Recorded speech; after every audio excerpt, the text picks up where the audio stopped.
लगा यार ये एक चीज़ है जहाँ पे ना हम सबके माइथोलॉजिकली कनेक्टेड हैं, अटैचमेंट भी बहुत ज़्यादा है और आज के टाइम में अटैचमेंट हमारी बहुत ज़्यादा हो चुकी है। हम लोग इसको माइथोलॉजी बोलते क्यों हैं?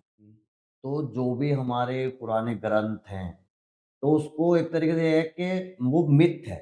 एक मिथ ही है, हुआ कुछ हुँ। नहीं है। क्योंकि सीता जी को हरण नहीं हो सकता था। बट उसको इतने पुराने ग्रंथ हैं, उसके बाद इतनी बार इन्वेड हुआ है, उनसे छेड़-छाड़ हुई है, तो उस चीज़ का बिल्कुल परफेक्ट वो नहीं है कि हाँ, यही हुआ था। तो जो लिखा हुआ है, तो सब ऑथर्स ने ना अपनी इंटरप्रिटेशंस उसकी अलग-अलग अलग-अलग कर निकाली। दी। Hi everyone, welcome back to the channel and आज हम थोड़ा-सा हट के अपनी बात करेंगे। अभी तो हम कॉर रहेगा अपने टॉपिक पे ही, वो कॉर्पोरेट्स पे ही, बट आज हम थोड़ा उसको माइथोलॉजी के साथ डेवलप करेंगे। अभिषेक जी के साथ ना हम लोग थोड़ा-सा टॉपिक को रिलीजियसली लेके जाएँगे कि हमें जो हमारे स्क्रिप्चर्स हैं, रिलीजियसली वो क्या-क्या बताते हैं हमें हमारे रिलेशनशिप्स के बारे में, हमारे वर्क कल्चर के बारे में एंड उनके अंदर क्या रिलीफ हमें मिलेगा उसके अंदर। सो टाइम ना वेस्ट करते हैं हम लोग चलते हैं अभिषेक जी के पास। क्या हाल है अभिषेक सर? बहुत बढ़िया सर, आप बताएँ? बस बढ़िया सर। आई होप कि हमारे व्यूअर्स को जो अभी तक हम देते आ रहे हैं उसको अब थोड़ा-सा एक बोनस पॉइंट मिलेगा आपके साथ। तो बिफोर स्टार्टिंग इट मेरे को थोड़ा-सा अपने बारे में इंट्रोडक्शन बताओगे सबको? मेरे को तो पता है मैं आपको रिसर्च कर चुका हूँ आपके ऊपर, बट थोड़ा-सा व्यूअर्स के बारे में। सी बेसिकली मैं born and brought up Delhi में ही हूँ, 33 इयर्स का हूँ और जो माइथोलॉजी में हमारा एक इंटरेस्ट बना, उसकी स्टडी करने के लिए, तो वो क्यूरियोसिटी की वजह से बना। हुँ, हुँ। क्योंकि वो चीज़ हम पढ़ते तो आए हैं, भई बिल्कुल। हमारे घर में बात होती है, सोसाइटी में बात होती है, बट उनके पीछे के रीज़न्स क्या हैं? अगर कोई कहानी है, तो उसके पीछे वो कहानी क्यों हुई, कैसे हुई? तो एक तरीके से वो हिस्ट्री में इंटरेस्ट था, तो वो धीरे-धीरे माइथोलॉजी में इंटरेस्ट बना कि हाँ, कि हमें एटलीस्ट अपनी एंशिएंट हिस्ट्री के बारे में पता होना चाहिए। बिल्कुल। बट अभिषेक जी इसमें एक चीज़ मेरे को है कि हम माइथोलॉजी क्यों बोलते हैं इसको? सी माइथोलॉजी जो वर्ड है, वो मिथ से आया है। हुँ, तो जो हमारे ग्रंथ हैं ना, उनके अंदर ना पूरा 100% विश्वास है कि वो हुआ था, हुँ, बट प्रैक्टिकली 100% प्रूवन नहीं है कि वो हुआ था। ओके, इसीलिए उस वर्ड को माइथोलॉजी में ज़्यादा बोला जाता है instead of ancient history. But विश्वास की बात करें, आस्था की बात करें, तो हम उसको यही मानते हैं कि वो हुआ था, हुआ था। तो it is ancient history only. So अब इसमें एशियन हिस्ट्री में एक बहुत पार्ट है जो मिथ के नाम पे जो आई गेस मैंने जो स्टोरी सुनी हुँ, थी वो ये था कि जब सीता हरण के टाइम पे अब क्योंकि सीता जी थी वो, हुँ। तो उनको किडनैप करना या उनको लेकर जाना मुश्किल है या राम जी का जो एक वरदान था कि जो भी उनको छुएगा उसके 1000 टुकड़े हो हुँ, जाएँगे। तो रावण ने उनको छुआ नहीं था। हुँ। क्या ये सच है?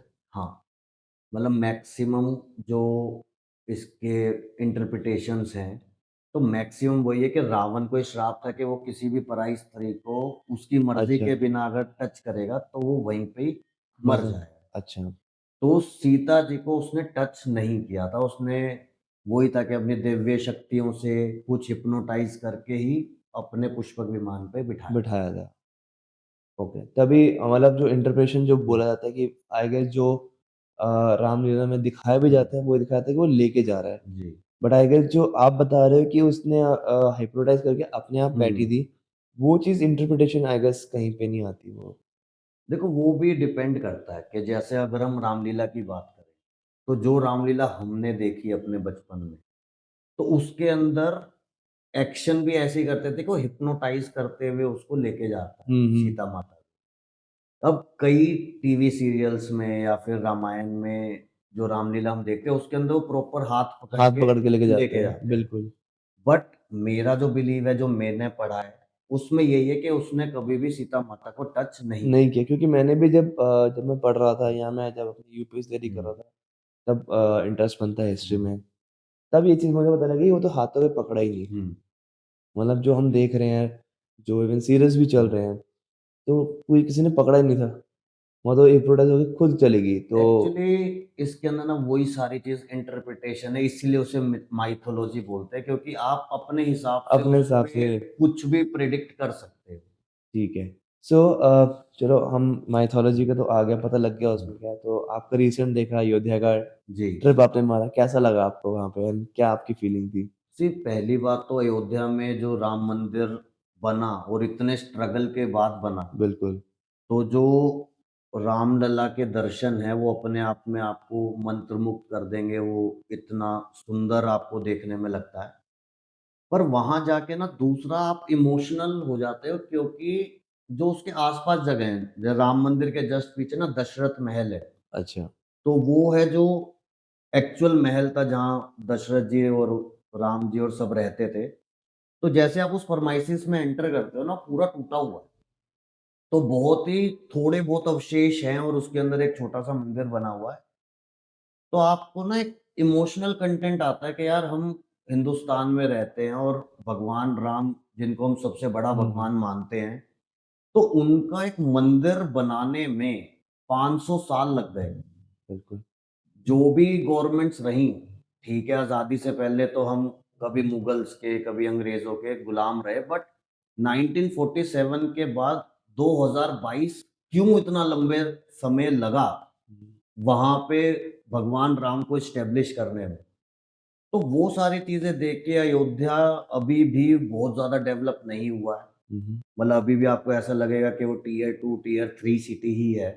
हुँ, तो वो एक इमोशनल फैक्टर आता है आपको देख के कि यार इतना ज़्यादा वहाँ पे बुरा इन्वेडर्स ने किया है और इतने साल तक जो भी गवर्नमेंट्स रही उन्होंने कभी भी इस चीज़ को बहुत ज़्यादा प्रायोरिटाइज़ नहीं किया। हुँ। सो यहाँ पे एक चीज़ हम यूपीएससी के लिए हुँ, आपको भी शायद हम लोग जब पढ़े हैं हुँ, यूपीएससी में, तो हमेशा बात होती थी कि हमारे टूरिज़्म बढ़ाने पे जब हम लोग हुँ, कहते थे कि यार हमारे यहाँ पे ट्रैवल टूरिज़्म रिलीजियसली इंक्रीज़ हो सकता है। जी, और बहुत सारी जगहें हैं जहाँ पे ट्रैवल टूरिज़्म बहुत है। जी, जैसे आप साउथ में त्रिवेंद्रमपुरम हुँ, है, अब यहाँ पे अयोध्या में आ गए रामलला जी आ हुँ, गए और महाराष्ट्र में मंदिर हैं, गुरुद्वारे कितने सारे हैं। जी, उनको आज तक कभी किया ही नहीं गया, मोनेटाइज़ ही नहीं किया हुँ, गया। हुँ, और वहाँ पे अब मुझे लगता है अब थोड़ा-सा सरकार इस तरफ की तरफ जा रही है कि कनेक्टिविटी इंक्रीज़ कर रही है। क्योंकि आज जैसे आपने बोला जी, टियर 2 क्यों? क्योंकि कनेक्टिविटी ही नहीं है। वो डेवलपमेंट ही नहीं हुई। डेवलपमेंट ही नहीं हुई उसके ऊपर, अब डेवलपमेंट हुँ। होएगी नहीं, तो लोग वहाँ से बाहर आएँगे ही आएँगे। इस टूरिज़्म वाली चीज़ पे ना मैं आपको एक चीज़ बताता हूँ, जैसे जो थोड़ा रील कल्चर चल रहा है अभी, हुँ, तो रिसेंटली केदारनाथ में बहुत भीड़ लोगों की हुई, तो लोग वहाँ रील्स बनाते थे, सारी चीज़ें करते थे, तो उस पे थोड़ा बैन हुआ, वो थोड़ा कंट्रोवर्सी में आ गया। कंट्रोवर्सी में आया था। बट मैं उस चीज़ के अगेंस्ट हूँ, अच्छा, चाहे बच्चे वहाँ जा रहे हैं, रील्स के लिए जा रहे हैं, बट एट लीस्ट वो अपने धर्म से कहीं न कहीं तो कनेक्ट हो कनेक्ट ही हो रहे रहे हैं। हैं। बिल्कुल, वो उस एरिया में जाके इकोनॉमी तो दे ही रहे हैं ना, भई जाएगा होटल लेगा, खाना खाएगा, घोड़ा खच्चर करेगा, कुछ भी करेगा तो बिल्कुल। एक तो इकोनॉमी में हेल्प कर रहे हैं। प्लस वो अगर केदारनाथ या रील्स बनाने ही जा रहे हैं, 10% कुछ तो सीख के आएँगे। भई उस कहीं तो जगह कनेक्टिविटी का होगी। कुछ तो लेके आएँगे साथ में। बिल्कुल, तो उस चीज़ को कंट्रोवर्सी कर देना या वो कर देना, आप आके यहाँ पे मज़ाक बना रहे हो, वो मज़ाक नहीं बना रहे। भई ठीक है, एक चलन चल रहा है, बट उस चलन की वजह से वो अपने धर्म से ही तो जुड़ रहे हैं। भई हुँ, करने को तो वो वेस्टर्न चीज़ें करते हैं तो कोई कुछ नहीं बोलता। बट अगर वो धर्म से जुड़ रहे हैं, चाहे अपने ट्रेंड के चक्कर में ही जुड़ रहे हैं, बट एटलीस्ट जुड़ तो रहे। जुड़ तो रहा आई गेस आपने करेक्टली इसमें बोला कि अ, बहुत टाइम पे ये भी हो रहा है कि यार बच्चे बीइंग मैं भी उस जनरेशन से हुँ, हूँ, कि ना हमें कुछ मतलब है नहीं, कि भाई हो रहा है क्योंकि हमने समझना ही नहीं है, कि यार पेरेंट्स बोल देते हैं, हम लोग कर देते हैं। बस समझते उसको बिल्कुल भी नहीं है। तो शायद से जो बड़ों को लगता है कि यार ये नहीं होना चाहिए, आई इसी को हम जनरेशन गैप भी बोलते हैं। है तो ये जनरेशन गैप ही कि वो लोग नहीं समझ रहे और हमारे लिए वो चीज़ है। देखो इसमें भी 2 चीज़ें हैं। एक है कि जो भी रिचुअल्स हम फॉलो करते आए हैं ना, तो ना तो हमारे पेरेंट्स ने कभी समझाने की कोशिश करी और ना कभी हमने समझने की कोशिश करी। हुँ। तो उसके बीच का एक जो गैप है ना कि अगर रिचुअल्स को समझाया जाए ना कि हमें ये चीज़ इसलिए करनी होती है, हुँ, हुँ। तो हम उसे सिर्फ़ रिचुअल ना समझ के ना उसके पीछे साइंटिफिक बेनिफिट समझ के हम उसे कर लेंगे। हुँ। तो वो एक कम्युनिकेशन गैप जो अंडरस्टैंडिंग का रहा है, वो रहा है। हुँ। आई गेस वो फिर उसको कैसे हम कंप्लीट कर सकते हैं, उसको कैसे हम फिल अप कर सकते हैं? तो उसको हम फ़िल अप उसके बारे में बात करके ही कर सकते हैं, कि हुँ, जिन चीज़ों की ज़्यादा चर्चा होगी, जिन चीज़ों को हम अडैप्ट कर पाएँगे ना, तो वही हम धीरे-धीरे अपनी आने वाली जनरेशंस को, या जो, अगर हम 2 दोस्त बैठ के बात कर रहे हैं, तो हम उन टॉपिक्स को जितना ज़्यादा डिस्कस करेंगे, उतना ज़्यादा ग्राउंड लेवल तक जाए। बट मुझे कई बार लगता है कि हमारे थॉट प्रोसेस कई बार नहीं मिलते हुँ। लोगों के, तो वो चीज़ आर्गुमेंट में ही बदल जाती है। तो देखो, सबका अपना पॉइंट ऑफ व्यू है। बिल्कुल है। भई मेरा 6 आपके लिए 9 हो सकता है, हुँ, बट वो डिस्कशन का पार्ट तो बने। हाँ। भई अगर हम एक फॉर एग्ज़ाम्पल एवेंजर सीरीज़ को पकड़ते हैं और उसको हम 2-2 घंटे बात कर जाते हैं। हुँ, तो अगर हम किसी अपने ग्रंथ को उठा लें, चाहे हुँ। आपका पॉइंट ऑफ व्यू अलग हो, मेरा अलग हो, बट एट लीस्ट हम उस चीज़ के बारे में बात तो बात तो करें। करेंगे, बिल्कुल सही।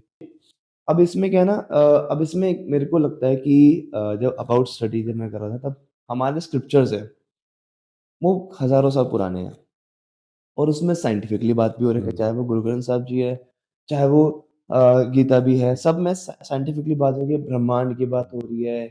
उन्होंने बता दिया कितने दूर था हमारा ब्रह्मांड, हमारा चाँद, चंद्रमा, सूरज सबकी बात हो रही है। तो ये साइंटिफिक है, ठीक है? और कितने सालों पहले की है। जिस टाइम पे शायद बाकी नहीं भी थे और जब वो थे, चाहे क्रिश्चियनिटी थी, हुँ। कुछ भी था वो लोग साइंटिफिक को नहीं मानते थे। वो लोग कहते हैं अगर तुम मानोगे तुम इंसान नहीं हो, तुम धर्म के अंदर विश्वास ही नहीं करते। But on the same contrary हमारे उसमें बहुत सारे रिलिजियसली ब्लाइंडली फॉलो होते थे, ठीक है ना? अब कई लोग कहते हैं कि यार हम लोग हर चीज़ का लॉजिक नहीं होता, तुम बस कर लो। ऐसा तो है नहीं, मैं नहीं मानता कि हर किसी का लॉजिक नहीं होता, हमारे में हर चीज़ का हुँ। लॉजिक है। बट आज के टाइम पे कई लोग ऊट-पटांग साइंटिफिक लॉजिक देते हैं behind the blindly followed things.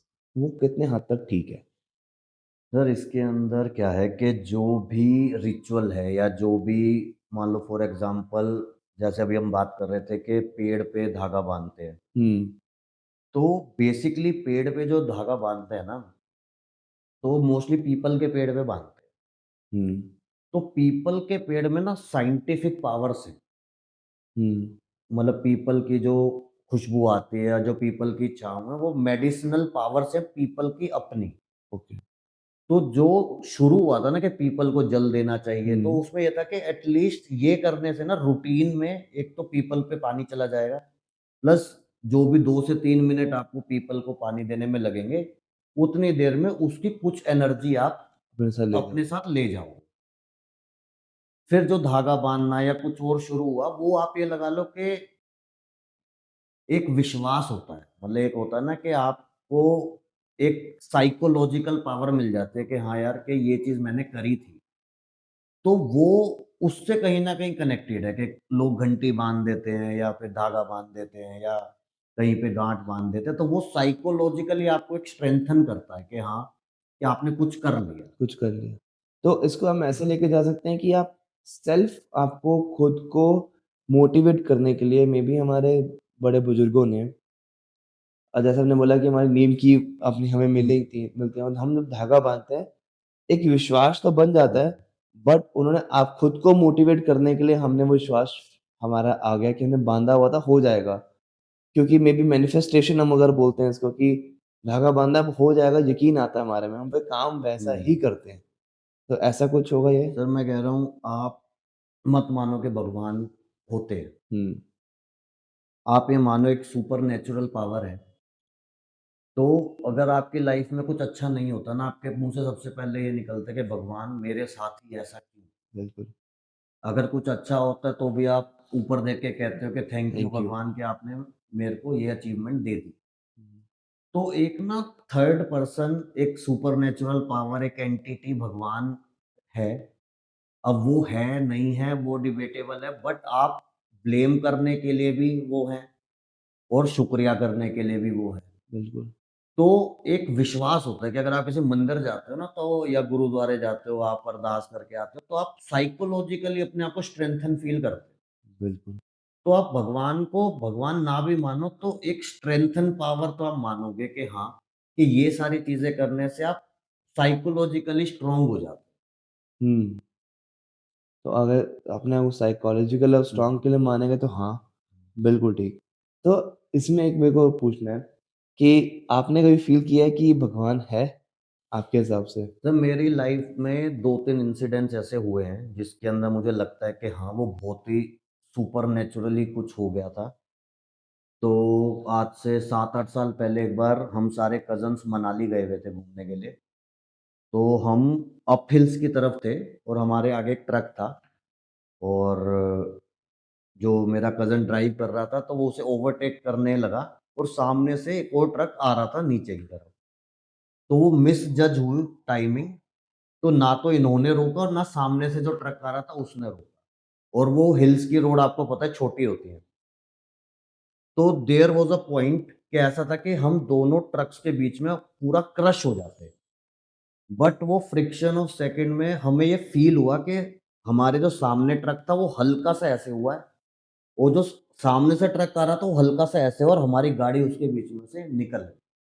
हुँ, तो जब वो इंसिडेंस हो गया, तो उसके बाद 1-2 मिनट हम सब चुप थे। मतलब हमें पता ही नहीं कि क्या हुआ है। फिर हमने साइड में गाड़ी लगाई है, फिर साँस लिया है, तो वो पूरी ज़िंदगी कहते हैं ना दिमाग में एकदम से घूम जाती है।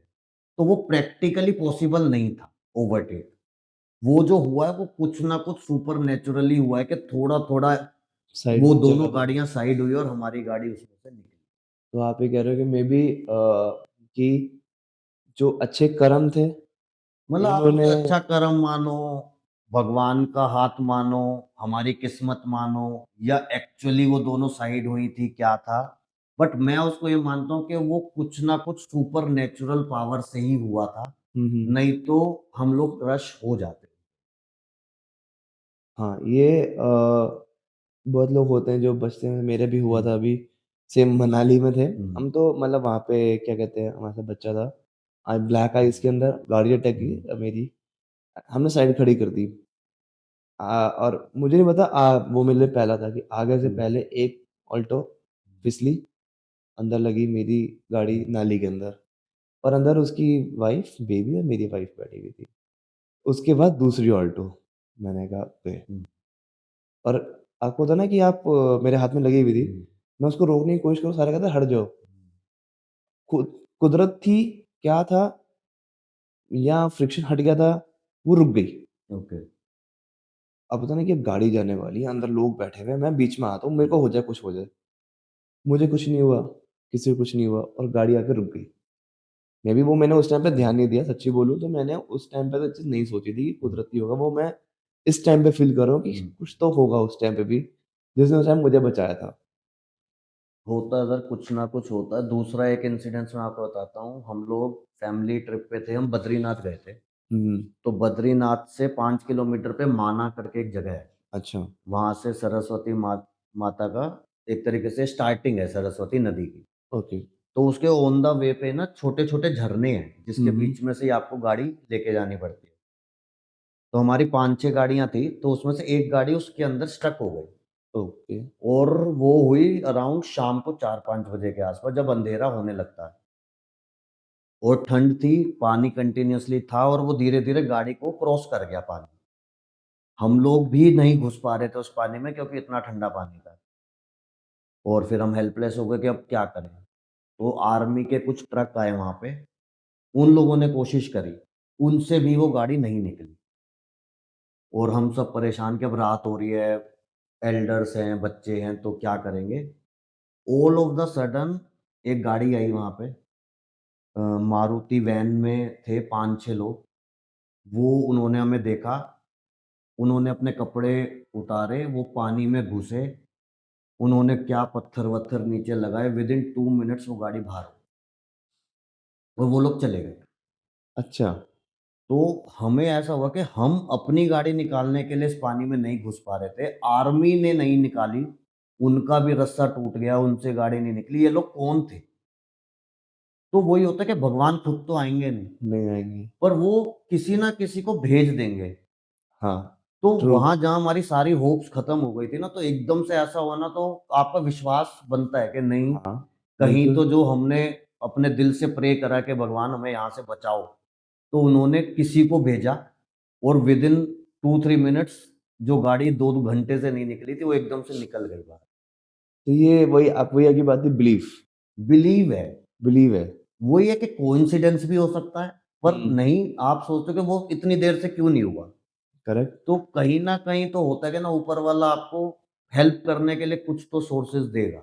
या अगर उसने कहीं रखा है तो सोच के रखा है, या मेबी उसको पता है कहीं अटकोगे तो मैं ज़रा पहले से प्लान करके भेजूँगा। हाँ, मतलब कुछ ना कुछ करके आपको फ़ील हो जाता है, मतलब ये ना चीज़ें हुँ, फ़ील करने वाली होती है कि आपको फ़ील एक प्रेज़ेंस होती है कि नहीं, ये भगवान है, अभी भी है। है। एक मैं जब रिसर्च कर रहा था मेरे पास एक कोरा पे मैंने एक क्वेश्चन पढ़ा अबाउट मल्टीवर्स। क्या हमारे स्क्रिप्चर्स में मल्टीवर्स कहीं पे है? किसी बात पे? जी, मल्टीवर्स के ऊपर मैं आपको पहले एक स्टोरी सुनाता हूँ, उसके बाद बताता हूँ। तो जब भगवान राम अयोध्या वापस आ गए और सब कुछ था, तो जब उनको अपना देह त्यागना था, मतलब उनको अपने सांसारिक जीवन से मुक्ति चाहिए थी, तो हनुमान जी तो उनके साथ रहते थे हुँ, और उनको ये पता था कि हनुमान जी के रहते हुए वो अपना नहीं देह त्याग पाएँगे। तो उन्होंने अपनी एक अंगूठी निकाल के ना धरती के अंदर डाल दी और हनुमान जी को बोला कि आप मेरी ये अंगूठी ले आओ। तो हनुमान जी पाताल लोक में चले गए, तो वहाँ पे नागराज थे। तो उन्होंने उनसे बोला कि यहाँ पे मेरे भगवान की अंगूठी आई है, आप मुझे दे दो। तो उन्होंने कहा कि वहाँ से ले लो। तो वहाँ पे 1,00,000 अंगूठियाँ पड़ी थी। तो हनुमान जी ने बोला, इतनी सारी अंगूठियाँ, वो भी ये तो सारी मेरे भगवान की हैं। तो उन्होंने बोला, आप पहली बार थोड़ी आए हो यहाँ पे, आप हर युग में आते हो। भई आप, ये तो रिपीटेड साइकिल चल ही रही है हुँ, और आपको मैं हर बार यही बताता हूँ। तो इट्स नॉट लाइक कि ये पहली बार हो रहा है, ये होता रहता है। तो ऐसी जो स्टोरीज़ है ना, इनसे हमें लगता है कि कहीं न कहीं वो मल्टीवर्स वाली चीज़ है कि इट्स नॉट लाइक कि एक ही बार वो चीज़ हुई है। और इसके अंदर एक चीज़ और है कि अगर आप देखोगे ना, साउथ में जो रामायण है, उसके अंदर रामायण ही है वो, बट उसके अंदर किसी के अंदर रावण को गलत नहीं दिखाया हुआ। या कुछ स्क्रिप्चर्स ऐसे हैं जिसको पढ़ा है मैंने, उसमें राम और सीता को ब्रदर सिस्टर भी दिखाया हुआ है।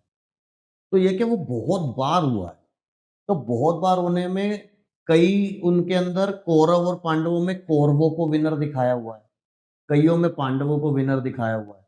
तो ये कि जिस युग में हम जी रहे हैं इस वक़्त, तो इसमें तो जो हम पढ़ रहे हैं कि हाँ भाई कौरव जीते, वो कौरव हारे थे, पांडव जीते थे, रावण का अंत हुआ था, तो हम उसको विश्वास कर रहे हैं। पर अगर किन्हीं बुक्स के अंदर वो चीज़ें भी लिखी हैं, तो यू नेवर नो कि वो हुआ हो। तो मतलब मल्टीवर्स हम एक वर्स में हैं, मेबी दूसरे वर्स में कोई और स्क्रिप्चर चल रही है, किसी और मेबी हो सकता है ब्रह्मांड के अंदर कहीं सी और जगह पे ये सेम सिचुएशन वहाँ पे भी चल रही होगी।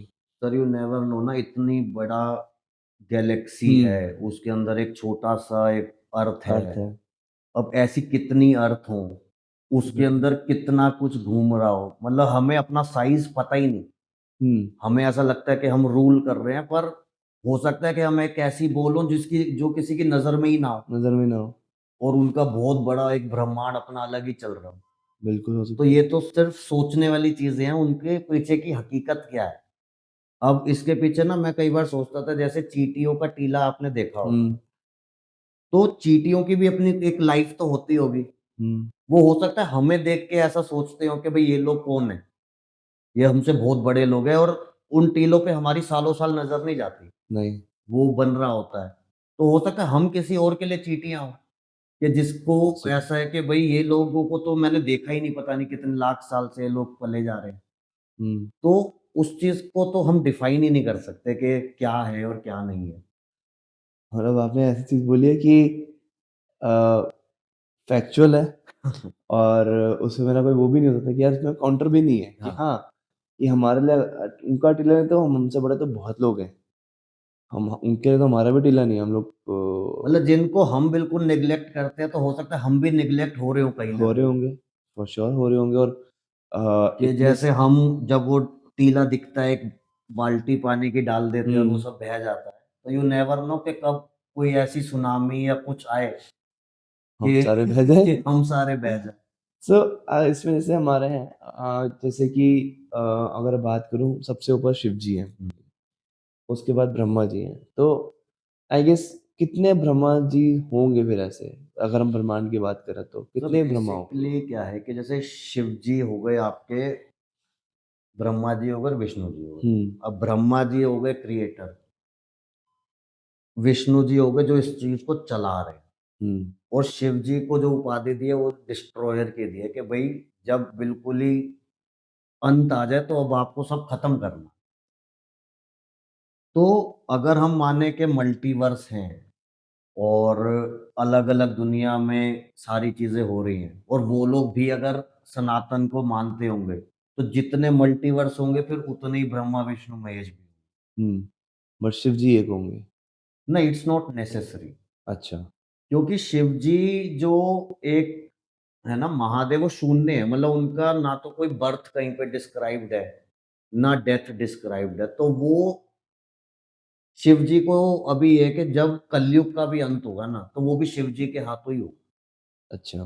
कि उस टाइम पे भी शिव जी ही पूरे कलयुग के अंदर खत्म करेंगे, फिर दोबारा से सतयुग आएगा। दोबारा से हमारा वर्ष शुरू होगा। तो ये साइकिल चलती रहती है, सतयुग आएगा, फिर त्रेता आएगा, फिर द्वापर आएगा, फिर कलयुग आएगा, फिर जब कलयुग खत्म होगा तो दोबारा सतयुग आएगा। ये कई लाख साल की साइकिल है, पर ये रिपीटेड साइकिल है, वही चलती ये रहेगी चलती ऐसे ही। रहेगी। ठीक है? क्योंकि जो अगर हम वो देखें ना, जो अभी हम जिस चीज़ को फ़ॉलो कर रहे हैं, हुँ, हुँ। तो उसमें भी ब्रह्मा जी के 5 सर थे। हुँ, तो जब उन्होंने चारों वेदों का ज्ञान ले लिया, तो 4 सर उसको बताते हैं, और 5वां ना काम वो था, मतलब काम बोलते हैं, लस्ट जिसे हम बोलते हैं, तो उसकी भी सिद्धि उन्होंने प्राप्त कर ली थी। अच्छा। तो उस चीज़ को फिर शिव जी ने उनके काट दिया था कि नहीं, हुँ, ये चीज़ आपके लिए नहीं नहीं, बनी है। तो फिर वो हम जो फ़ोटोज़ देखते हैं तो ब्रह्मा जी के 4 ही सर। 4 ही सर दिखते हैं। सो अब जो हमारा मेन चीज़ हम उस पे आते हैं कि जो स्क्रिप्चर्स हैं हमारे, तो इसमें आपको 2 चीज़ें पूछूँगा इसके अंदर कि जो स्क्रिप्चर्स हैं, क्या वो रिलेशनशिप्स के बारे में क्या बोलते हैं? और हमारे वर्क कल्चर के बारे में क्या बोलते हैं? पहले हम रिलेशनशिप के बारे में पू बात करते हैं। जी, रिलेशनशिप्स के बारे में अगर हम देखें ना, तो हर युग के अंदर एक अलग डेफ़िनेशन है। जैसे सतयुग के अंदर हम पढ़ते हैं तो भगवान शिव और सती माता का जो एक रिलेशनशिप था उसके बारे में पढ़ते हैं। फिर त्रेता युग में हम भगवान राम और माता सीता का पढ़ते हैं। फिर द्वापर में हम कृष्ण जी का और राधा जी का पढ़ते हैं। और तो हर एक के अंदर ना अलग-अलग फ़ेज़ थे। जैसे शिव जी का और सती माता का अगर हम बात करें, तो सती माता जब सती हो गई थी, तो पार्वती के रूप में उनका दोबारा जन्म हुआ। तो एक जन्म तक शिव जी एक साधना में ही बैठे रहे। हुँ, हुँ। तो उन्होंने एक तरीके से एक जन्म वेट करा कि वो दोबारा एक ह्यूमन अवतार में आएँगी और फिर मुझसे मिलेंगी करके। ऐसे ही फिर अगर हम भगवान राम और माता सीता की बात करें, तो उन्होंने भी बहुत लाइफ़ की डिफ़िकल्टीज़ अपने साथ देखी, वनवास देखा, सीताहरण देखा, फिर पूरा युद्ध हुआ, सारी चीज़ें हुई। तो वो हस्बैंड वाइफ़ का एक रिलेशन ऐसा था कि दोनों ने एक दूसरे पे गिव अप नहीं, हुँ, चाहे कोई भी कंडीशन आई, चाहे अगर इन्हें वनवास हुआ तो सीता माता ने भी ऐसा नहीं बोला कि भई आपको हुआ तो आप जाओ, मैं क्यों जाऊँ साथ में। ना जब उनका हरण हो गया तो भगवान राम ने गिव अप करा कि भई मैं कहाँ से ढूँढूँगा, मैं तो ह्यूमन हूँ। तो वो एक रिलेशनशिप हस्बैंड वाइफ का था जो हमें ये सिखाता है कि भई इन एनी कंडीशन आप एक-दूसरे पे गिव अप मत करो। और वहीं अगर हम बात करें कृष्ण भगवान और राधा जी की, तो उनकी कभी शादी नहीं हुई। हुँ, तो वो ये एग्ज़ाम्पल सेट करना चाहते थे कि भई रिलेशनशिप और प्यार शादी से ऊपर है। भई अगर आपकी शादी नहीं भी, मतलब शादी is not the final destination, hmm. If you love someone, तो वो एक अलग चीज़ है और शादी करना है एक अलग चीज़ है। तो हम आज भी मंदिरों में राधा और कृष्ण की मूर्ति देखते हैं। करेक्ट। कृष्ण जी और रुक्मणी या और किसी वाइफ़ के साथ नहीं देखते। हुँ, तो उन्होंने अपने लव को जो अमर करा ना, वो उसी उससे करा कि वो बियॉन्ड बाउंड्रीज़ था। मतलब उनको कोई रिलेशनशिप टैग्स या उससे ऊपर था। तो हर युग में एक रिलेशनशिप की डेफ़िनेशन अलग अलग है। है। तो अगर आज के युग में देखते हैं कि हमने देखा है काफ़ी आज के टाइम पे हो रखा है कि यार मेंस के ऊपर भी होता है, मतलब काफ़ी एलिगेशंस लगे हुए हैं कि वो मारते भी हैं हुँ, और अब तो मार खा भी रहे हैं, ठीक है? और मैं दोनों तरफ बात हुँ। करूँगा कि हर रिलेशनशिप में लड़के सही नहीं होते, हर रिलेशनशिप में लड़की सही नहीं होती। ये इसको कैसे हम बेटर कर सकते हैं, इस रिलेशनशिप को? सर इन सबको बेटर करने के लिए ही अगर हम ये सारे टॉपिक्स को डिस्कस करेंगे ना, हुँ, तो मेन है कि आप किस चीज़ को आइडियल मान रहे हैं अपने। क्योंकि देखो कलयुग है, अब कलयुग का मतलब ये है कि डिस्ट्रक्शन ही हो रही है। हुँ, तो उस डिस्ट्रक्शन को अवॉइड करने के लिए आप एग्ज़ाम्पल्स अगर अपने आप को राम-सीता के तरीके से रखो या शिव जी सती के तरीके से रखो, तो मेन है कि आप किससे इंस्पायर हो रहे हो। तो अगर आपकी इंस्पिरेशन ठीक है, तो आप फिर भी एक हेल्दी रिलेशनशिप को मेंटेन कर जाओगे। अगर आपकी इंस्पिरेशन ही गलत है, तो वो आप कहीं पे भी लीड नहीं कर पाओगे। बट इसमें अगर मैं बोलूँ कॉन्ट्राडिक्ट मुझे लग रहा है कि वो है किशन जी का, हुँ, कि वही बंदा बोलेगा ठीक है, I am in a relationship, मैं शादीशुदा हो चुका हूँ बट मुझे प्यार किसी और से है। हुँ, हुँ। तो वो फिर उसपे वो फिर हम हमारे हिसाब से तो मतलब अगर सोसाइटी के वो गलत है। अगर आप किसी से शादी कर चुके हो तो आपकी फाइनल वही है, आपकी अर्धांगिनी हम जिसको बोलते हैं, आपकी वाइफ, लव सब कुछ वही है। बट बंदा बोला नहीं, किशन जी ने कहा था मैं भी कर सकता हूँ, तो वो चीज़ गलत नहीं होगी? सर उसके अंदर ना काफ़ी कंट्रोवर्शियल चीज़ है ये कि अब कृष्ण जी को बोलते हैं कि भाई उनकी तो 16,000 रानियाँ थी। बट वो 16,000 रानियाँ क्यों थी? उसके पीछे क्या है कि एक उस टाइम पे राक्षस था, उसने ह्यूमन ट्रैफिकिंग थी, मैं आपको हुँ, स्पष्ट शब्दों में बताऊँ, तो उसने 16,000 लड़कियों को एक तरीके से कैद किया हुआ था, उनको बेचने के लिए या रेप करने के लिए जो भी था। तो वहाँ से भगवान कृष्ण ने उनको छुड़ाया था। उसके बाद सोसाइटी ने उन लड़कियों को एक्सेप्ट नहीं किया कि भई आप एक इस ऐसी जगह पे इतने टाइम कैद थे, आप वापस आए, तो हम आपको एक्सेप्ट नहीं करेंगे। तो भगवान कृष्ण ने उन सब से शादी करी कि भई मैं एक्सेप्ट करूँगा।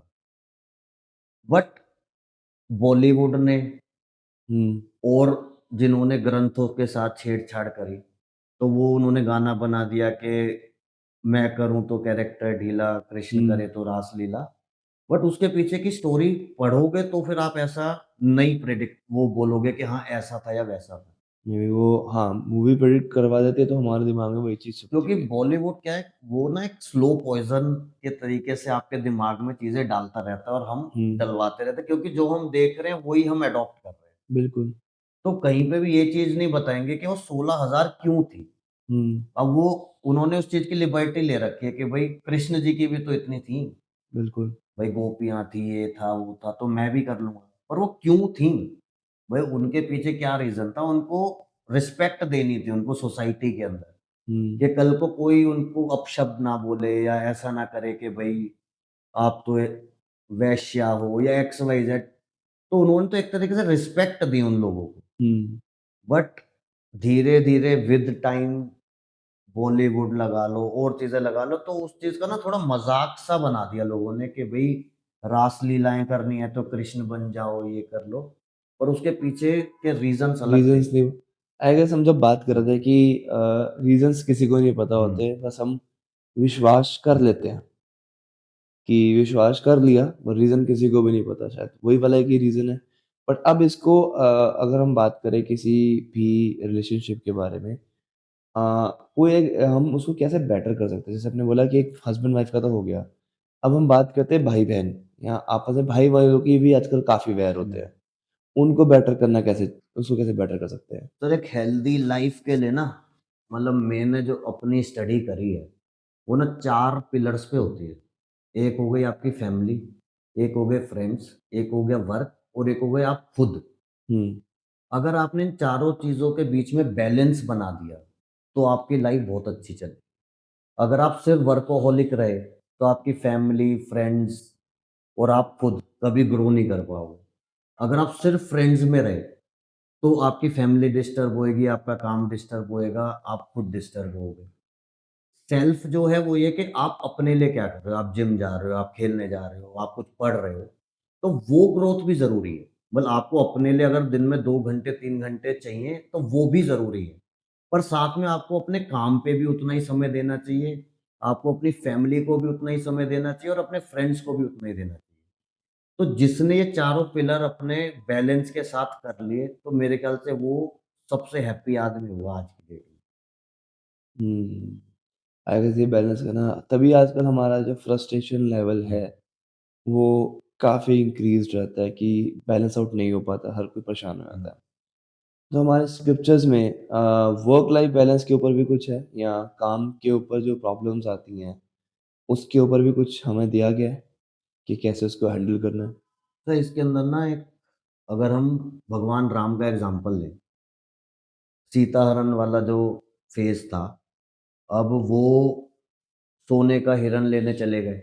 हुँ, उन्होंने लक्ष्मण जी को बोला कि भई आप यहाँ एज़ अ गार्ड खड़े रहो, मैं अभी आ रहा हूँ।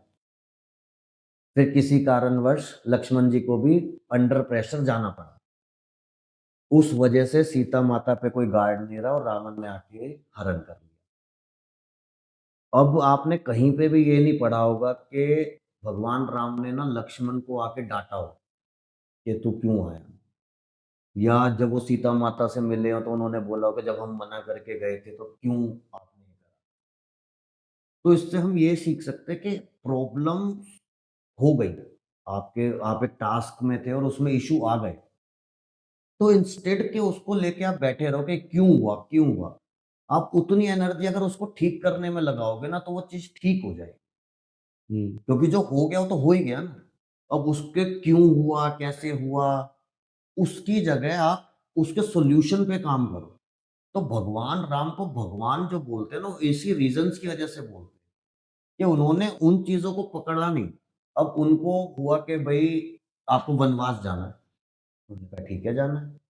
अब उन्होंने एक बार भी नहीं बोला कि भई ये तो मेरे फ़ादर के वचन थे ना, मैं क्यों जाऊँ? वो आदेश का पालन था, ठीक है जाना है तो जाना है।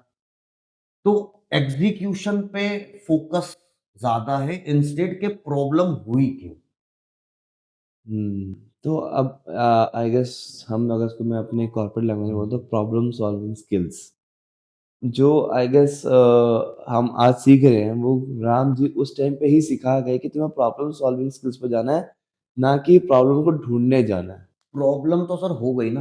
हाँ। अब ये है कि उसको पकड़ के मान लो आपने अगर आधा घंटा भी उस पे चिंतन किया, तो हुँ, आप आधा घंटा प्रॉब्लम सॉल्विंग से लेट हो गए। बिल्कुल लेट हो गए। तो मेन है कि आप उस पे फ़ोकस करो क्योंकि उसका तो कुछ नहीं हो सकता, वो तो हो हुँ, गई। कि अब क्या कर सकते हैं, तो वो आप एक बेटर पर्सन, एक बेटर एम्प्लॉयी, एक बेटर परफॉर्मर बनाएँ।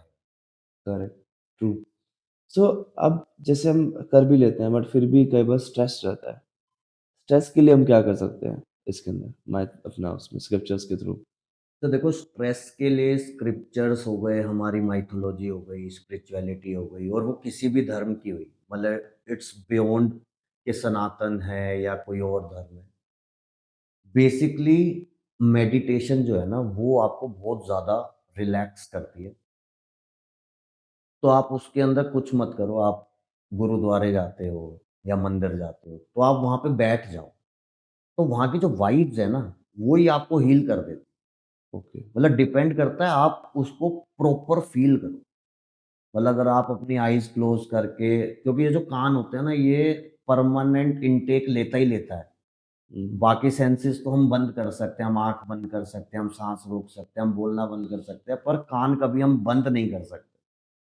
तो ये ना वो वाइब्रेशंस आपके इनर सोल तक लेके जाते हैं। तो आप किसी भी मंदिर में, गुरुद्वारे में ना एक कोना पकड़ के बैठ जाओ, या अपने घर पे ही बैठ जाओ और पूरा फ़ोकस करके ना सिर्फ़ शांति ही अगर आप सुनोगे ना, तो वो ही आपको बहुत ज़्यादा रिलैक्स कर देगी। हुँ, हुँ। तो स्पिरिचुअलिटी के अंदर तो वही है कि आप मेडिटेट करो, आप जिस भी भगवान को मानते हो या आपको जो भी अच्छा लगता है ना उसके बारे में सोचो। तो इनर सोल आपका धीरे-धीरे, धीरे-धीरे काम होना शुरू हो जाएगा। तो अगर हम लेट्स सपोज़ अगर हम करते भी हैं बट जब हम ये ध्यान लगाते हैं, हुँ, हमारा दिमाग ना बहुत तेज़ भागता है। हुँ, ये मेरा पर्सनल भी है कि जब मैं बैठा भी हुआ हूँ तो मेरा दिमाग चलता रहेगा, हुँ। वो शांत भी नहीं होता। उसको कैसे कर सकते हैं? अब इसके अंदर एक छोटी-सी चीज़ क्या होती है जैसे फॉर एग्ज़ाम्पल ले लेते हैं हम हनुमान चालीसा का ले लेते हैं। तो जब हम सीख रहे होते हैं ना, जब हम टोडलर फ़ेज़ में होते हैं एक तरीके से किसी भी चीज़ के, तो हम ना बड़ा फ़ोकस करके करते कि हम गलत ना बोल दें। हुँ, जैसे फॉर एग्ज़ाम्पल हम एबीसीडी सीख रहे एबीसीडी। हैं, तो हम बड़ा फ़ोकस बोलेंगे भाई ए के बाद बी आता है, बी के बाद सी आता है। पर जब हमें आ जाता है ना तो हम बोल तो रहे होते हैं एबीसीडी पर बैक ऑफ द माइंड हमें गाने चल रहे हैं, टेंशन चल रही है, तो उसका इम्पैक्ट बहुत कम हो जाता है। ऐसे ही अगर हम कोई भी मंत्र बोल रहे हैं, हम कुछ काम कर रहे हैं ना, तो इसका जो की है ना वो सिर्फ़ फ़ोकस है। और वो आपको करना ही पड़ेगा। क्योंकि जब तक आप किसी एक चीज़ पे फ़ोकस नहीं करोगे ना तो रिज़ल्ट्स ही नहीं आएँगे। तो बैक ऑफ द माइंड जो हमारे चलता रहता है ना, हमें उसको कंट्रोल करना और वो एक दिन में नहीं होगा, वो हुँ, धीरे-धीरे ही होगा कि आप जो भी आप कर रहे हो, फॉर एग्ज़ाम्पल आप किसी प्रोजेक्ट पे काम कर रहे हो, तो आप कोशिश करो कि अपना फ़ोन साइड करके सारी चीज़ें करके ना, तो वो चीज़ आप आधे घंटे में कर दोगे। ट्रू। और अगर आपकी सारी चीज़ें साथ-साथ चल रही है ना कि भई पीछे से फैमिली कुछ बोल रही है, फ्रेंड्स बुला रहे हैं या आपके टेंशन्स चल रही हैं, ईएमआई भरनी है, ये करना है, तो उसी टास्क को करने में आपको 2 से 3 दिन लग जाएँगे। आराम से। तो फोकस इज़ अ की टू सक्सेस जो है ना, वो कहावत भी है और वो प्रैक्टिकैलिटी भी है। सो आई गेस हम जैसे कॉर्पोरेट में बोलते हुँ, हैं कि यार काम तो 2-3 घंटे ही होता है। हुँ। बाकी टाइम तो बंदा एक-दूसरे से या मीटिंग कर रहे हैं या फिर नहीं चाय हुँ। पी रहे हैं। काम तो 2 घंटे ही होता है और आई गेस वही चीज़ है कि 2 घंटे मतलब के आप एफिशिएंटली वर्क कर रहे हो ना, तो आधे घंटे, 2 घंटे में आप वो पूरे दिन का काम कर दोगे। हुँ, और अगर आप वही लगे हुए हो, तो काम उतना ही होगा। अब इसके अंदर एक एग्ज़ाम्पल है ना, जैसे एग्ज़ाम होता है हमारा। हुँ, हमें पता है कि 10 तारीख को एग्ज़ाम है, पर हम 9 तारीख को पढ़ते हैं जाके। हम बाकी 5 दिन जो गैप होता है, उसमें नहीं पढ़ते नहीं हैं। पढ़ते। पढ़ने को हम वही 4 घंटे में चीज़ कवर कर सकते हैं, पर वो लोग भी 5 दिन की छुट्टी क्यों देते हैं? क्योंकि उन्हें ही पता है कि बंदा धीरे-धीरे, धीरे-धीरे करेगा तब जाके वो वो उसमें बैठे लास्ट हुए में हैं, आएगा। हाँ। वो पहले से ही सोच के चलते हैं हाँ, उसको। तो फ़ोकस के साथ अगर आप करोगे तो टाइम एफिशिएंसी, बेटर रिज़ल्ट्स रहेगा। सब बेटर हो जाएँगे। ओके। सो अगर हम टाइम एफिशिएंसी बेटर कर भी लेते हैं, फिर भी एक बहुत आई गेस बहुत लोगों के साथ भी होता है, मेरे साथ भी होता होगा, ऑफ़िस पॉलिटिक्स। हम उसको कैसे हैंडल करें? क्योंकि कई लोग नहीं हैंडल कर पाते। मैं बताता हूँ, मेरे कुछ कलीग्स हैं जो दे आर नो मोर, ये 1-2 हैं। उन्होंने ऑफ़िस पॉलिटिक्स की वज़ह से दे कमिटेड सुसाइड। तो उसको कैसे हम लोग अपने इस चीज़ के थ्रू कैसे रिकवर कर सकते हैं? सर ऑफ़िस पॉलिटिक्स को अगर हम एक एग्ज़ाम्पल लें ना माइथोलॉजी से महाभारत का। एक मिनट रुकना, हाँ, सॉरी। ऑफ़िस पॉलिटिक्स का अगर हम एग्ज़ाम्पल लेते हैं ना, तो हम महाभारत से लेते हैं। तो बेसिकली महाभारत में ना 2 मेंटोर थे। हुँ, हुँ।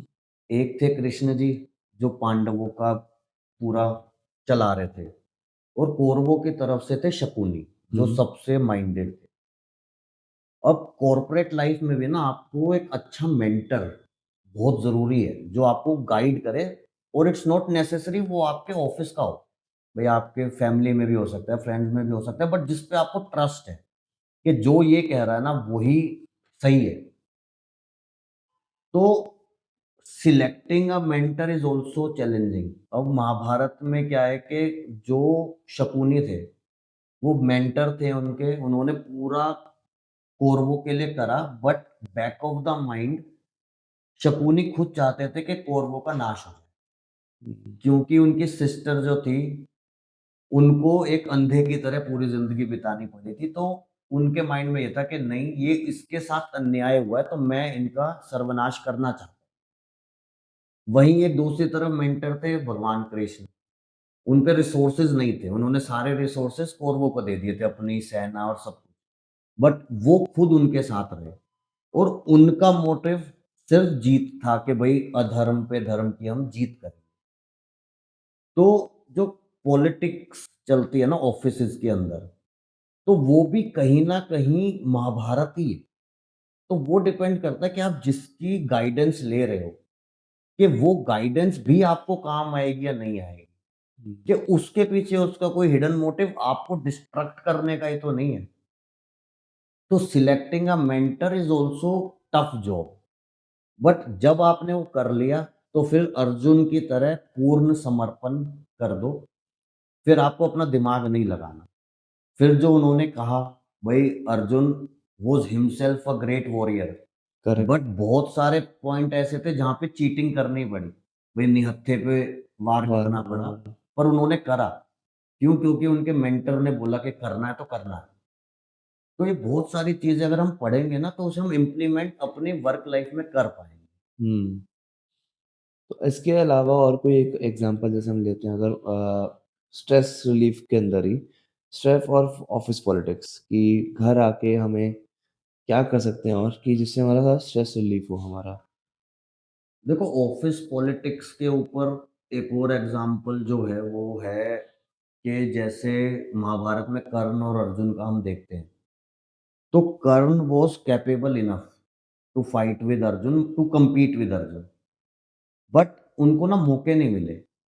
कभी सूत-पुत्र बोल के उन्हें बाहर कर दिया या राजा नहीं हो तुम, इस तरीके से। तो इसमें हम एग्ज़ाम्पल लें कि मान लो वो आपके कॉर्पोरेट वर्ल्ड में एक लड़का है, ही इज़ वेल एजुकेटेड और एक दूसरा लड़का है, वो भी उतना ही कैपेबल है।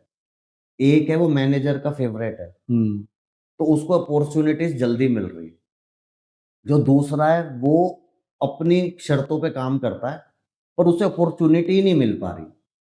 तो वो कर्ण हो गया एक तरीके से कि भई उसमें कैपेबिलिटी है, बट उसे रोका जा रहा है हुँ, पॉलिटिक्स की वजह से। बट एक दिन ऐसा आएगा जब वो आपस में कम्पीट करेंगे। वो विश्वास आपको अपने ऊपर रखना पड़ेगा कि भई मेरे में कैपेबिलिटी है। आज नहीं, 2 साल बाद, 3 साल बाद, बट कहीं न कहीं मैं आऊँगा इसी आदमी से कम्पीट करूँगा। और उसको वहीं पे मेबी नॉट करण की हर बार हार नहीं होगी, कई बार आपकी भी जीत हो सकती है। उसके ऐसा ऊपर भी कुछ? एक चीज़ है, अब जब इनकी आपस में जब फेस टू फेस बैटल चल रही थी, हुँ, हुँ, तो जब अर्जुन कर्ण के ऊपर तीर चलाते थे तो उसका जो रथ था वो 20 पग पीछे चला जाता था। जब कर्ण चलाता था तो वो 2 पग पीछे जाता था। हुँ, तो कृष्ण भगवान मुस्कुराने लग गए। तो अर्जुन ने बोला कि भई मैं उसको मार रहा हूँ तो वो 20 स्टेप पीछे जा रहा है, वो मुझे मार रहा है, मैं 2 स्टेप पीछे जा रहा हूँ, तो आप उसकी प्रशंसा क्यों कर रहे हो? हुँ, तो उन्होंने बोला भई मैं खुद भगवान तुम्हारे रथ पे बैठा हूँ, तुम्हारे ऊपर हनुमान जी विराजमान हैं, नीचे धरती ने तुम्हारे पहिए पकड़े हुए हैं, उसके बाद भी 2 पग पीछे जा रहे हो तुम कुछ तो बात होगी। और वो उसमें कुछ नहीं है। आप उसको 20 कदम पीछे कर रहे हो, तो उसमें कुछ तो कैपेबिलिटी है। तो वही चीज़ है कि जिसको बैकिंग मिली ऑफ़िस के अंदर, वो उसके बाद जो परफ़ॉर्म कर रहा है, तो जो बिना बैकिंग के है ना, वो कहीं न कहीं उससे ज़्यादा ही परफ़ॉर्म कर रहा है। हुँ, तो वो एक ईगरनेस होती है इंसान के अंदर ना कि भई मुझे उतने मौके नहीं मिले, तो जब उसे मौका मिलता है ना, वो उससे बेटर परफ़ॉर्म कर देता है। मैं तो अपने आप को हाँ, सेटबैक ना करे इंसान कि यार मेरे को मौके नहीं मिल रहे। क्योंकि ये मैंने पर्सनली देखा है कि लाइफ़ में ना आपको मौका मिलता ज़रूर है। अब आप उसे कैश कर पाओगे, नहीं कर पाओगे, वो आपकी डेस्टिनी और आपके ऊपर है। हुँ, पर आपको मौका लाइफ़ देती ज़रूर है अपने आप को प्रूव प्रूफ करने करने के में लिए। और देती भी है और मतलब एक तो मौके देती है और गोल्डन अपॉर्च्युनिटीज़ भी देती है। सब कुछ वो पहचानने वाली चीज़ होती है कि आप उसे पहचान पाते हो, उस पे काम कर पाते हो, नहीं कर पाते हो। बट जब आप एक एज में आ जाते हो ना, आप पीछे मुड़ के देखते हो तो आप कहते हो कि नहीं उस टाइम पे ये अपॉर्च्युनिटी मेरे पास आई थी, हुँ, मुझे कर लेनी चाहिए थी। हुँ, या जो सक्सेसफुल हो जाते हैं वो कहते हैं मैंने वो कर ली कर थी। ली थी। तो वहीं पे वो पकड़ ली तो वो वहीं पे आ गया तो इसको कोई निकल भी के। इंसान मैंने ऐसा नहीं देखा जो ऐसा बोलता हो कि मेरे पे तो कभी अपॉर्च्युनिटी आई ही नहीं, हुँ, क्योंकि आती तो है। आती तो है। अब अगर हम यही बात करते हैं फैमिली के ऊपर हुँ। कि बंदा ऑफ़िस से जब घर जाता है तो फैमिली का क्या रोल इसमें आता है कि कितना फैमिली का रोल है उसके वर्क लाइफ़ को बैलेंस करने में? सर अगेन वही चीज़ है कि जब आप पूरे लगा लो आप 9 घंटे की जॉब करके 2 घंटे ट्रैफ़िक में फँस के आप घर पहुँचे, तो वो आपका फैमिली टाइम होना चाहिए। हुँ, अब वो एटमॉस्फेयर जो आपको घर पे मिल रहा है, अगर वो आपको एक हैप्पी एटमॉस्फेयर मिल रहा है, आपको वेलकमिंग नेचर मिल रहा है सबका, तो आपको स्ट्रेस होगा ही नहीं। बिल्कुल नहीं होगा। और वहीं पे ही आपको पता है घर जाके तो कलेश होने हैं। भई किसी न किसी चीज़ पे आर्गुमेंट होना है या कोई और ओवरबर्डन स्ट्रेस आपको 4 टेंशन और दे देंगे। तो वो कहीं न कहीं आपकी फिर वर्क लाइफ़ भी खराब करेगा, फिर आपको घर जाने का मन नहीं करेगा, फिर आप दोस्तों में जाओगे कि चलो मैं थोड़ा रिलैक्स हो जाता हूँ या आप अपने ऊपर टाइम दोगे। तो जो 4 पिलर की बात हम कर रहे थे ना, हुँ, हुँ। वो सिर्फ़ आप अकेले मेंटेन नहीं करते। वो आपका पूरा परिवार, आपकी सराउंडिंग, आपके फ्रेंड्स, वो सब मिलके ही उसे बैलेंस कर कर सकते पाते हैं। हैं। तो इसमें ऐसी कोई एक्टिविटी भी लिखी है कि फैमिली को साथ करनी चाहिए सो दैट उनकी बॉन्डिंग भी बने इसके अंदर? ऐसा सर कुछ है? एज़ सच कुछ डिफाइंड नहीं है, बट इसमें as a personal, as a married man मैं आपको ये बता सकता हूँ कि अगर आपके कोई भी कॉमन इंटरेस्ट हैं, चाहे वो कोई मूवी है या फिर कोई गेम्स है या फिर किसी टॉपिक पे बात करना है, वो करना चाहिए। हुँ, हुँ। मतलब फैमिली टाइम के अंदर आपको कुछ कॉमन इंटरेस्ट ऐसे ढूँढने चाहिए जिस पे आप अपना टाइम स्पेंड साथ में कर सकें। हुँ। वही हमारे लिए बेस्ट टाइम जितना टाइम स्पेंड हम फैमिली के साथ हाँ। करेंगे, वो हमारी बॉन्डिंग भी इंक्रीज़ करेगा, प्लस आपको एक माइंड के अगर स्ट्रेस भी रिलीफ़ करेगा कि यार ऑफ़िस की जो पॉलिटिक्स भी है, कुछ भी है, हमारी लाइफ़ थोड़ी-सी सॉर्टेड हो जाएगी और उससे। इसके अंदर सर एक और चीज़ जो मैंने नोट किया ना, मैक्सिमम जो टेंशन्स बनती है ना, वो मिसकम्युनिकेशन की वज़ह से बनती हुँ, है, मिसइंटरप्रिटेशंस की वज़ह से बनती है, कि आपने कहा कुछ और सामने वाले ने उसे इंटरप्रेट कर लिया कुछ और।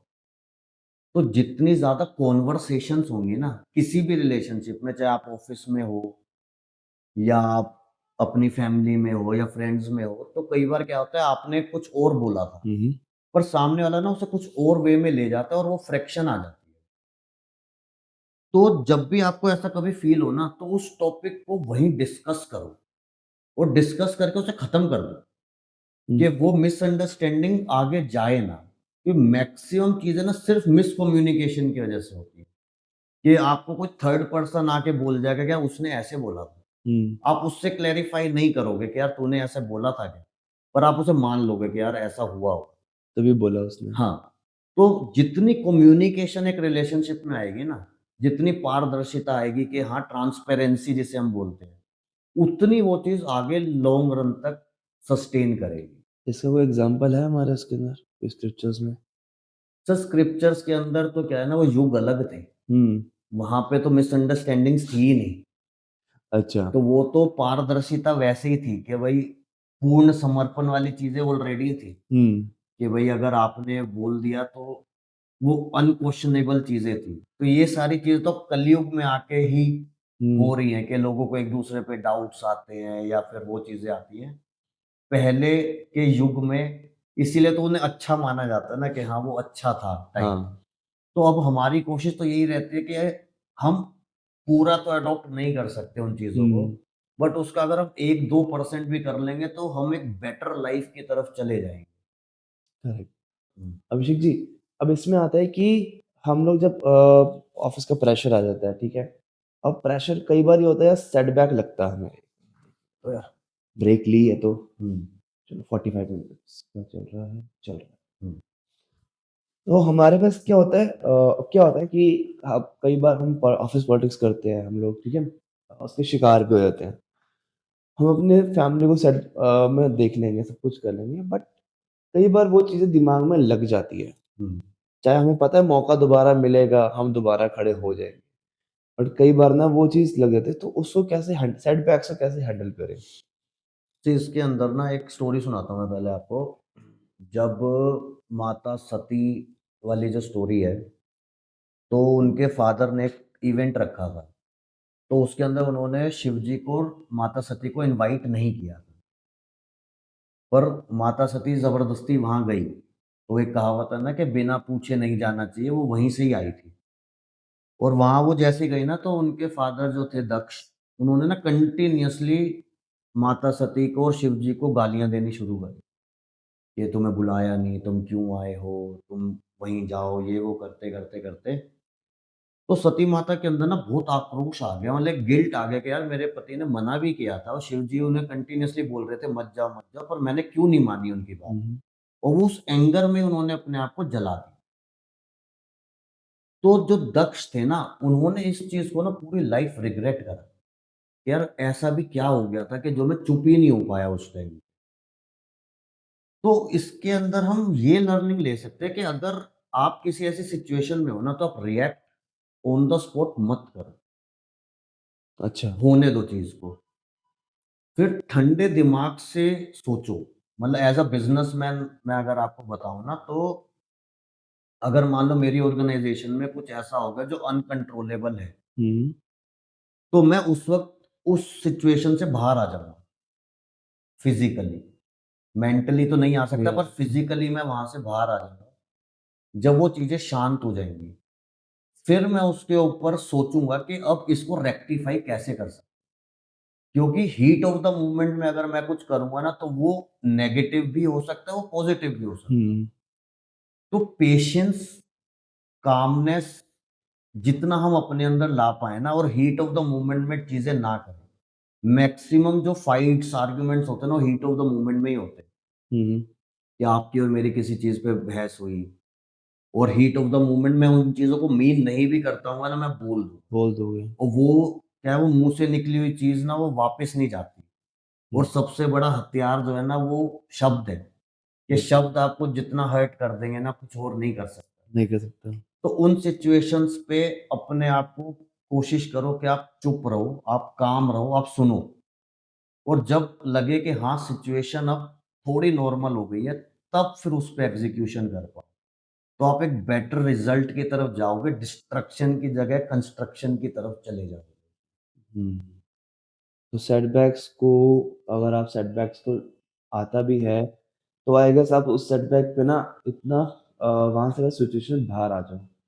उसके बाद उस पे थोड़ा उसका पॉज़िटिव वे देखना शुरू करो। Is it so? इस पे ना मैंने एक वीडियो देखी थी किसी की, तो वो था कि पानी का गिलास उन्होंने पकड़ा हाथ में।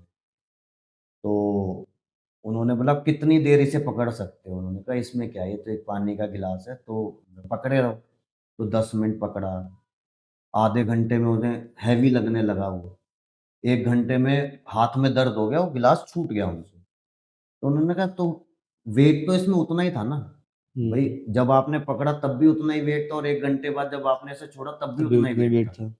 बट आप उसे कैरी करते रहे।" हुँ, तो वही सेटबैक और उसका स्ट्रेस है, कि भई आप उसे अगर कैरी करते रहोगे ना, वो आपके ऊपर हावी हो जाएगा। करेक्ट। तो आपको कोशिश करनी है उस चीज़ को हावी अपने ऊपर ना होने दो। तो हुँ, वो चीज़ रिलेशनशिप्स में भी है, वो आपके ऑफ़िसेज़ में भी है। तो जितनी जल्दी आप चीज़ों को लेट गो कर दोगे और आगे बढ़ोगे ना, और जैसे भगवान राम ने उन चीज़ों को अपने ऊपर बर्डन नहीं बनने दिया कि ये क्यों हो गया। उन्होंने कहा कि भई एग्ज़ीक्यूशन पे जाओ, कि अब हुँ, आगे हम इसको ठीक कैसे कर सकते हैं। हुँ, तो वो सारी चीज़ें हम अपनी इन सब चीज़ों में ना, ग्रंथों को जब हम पढ़ते हैं, तो हर एक कैरेक्टर कुछ ना कुछ हमें बताता है।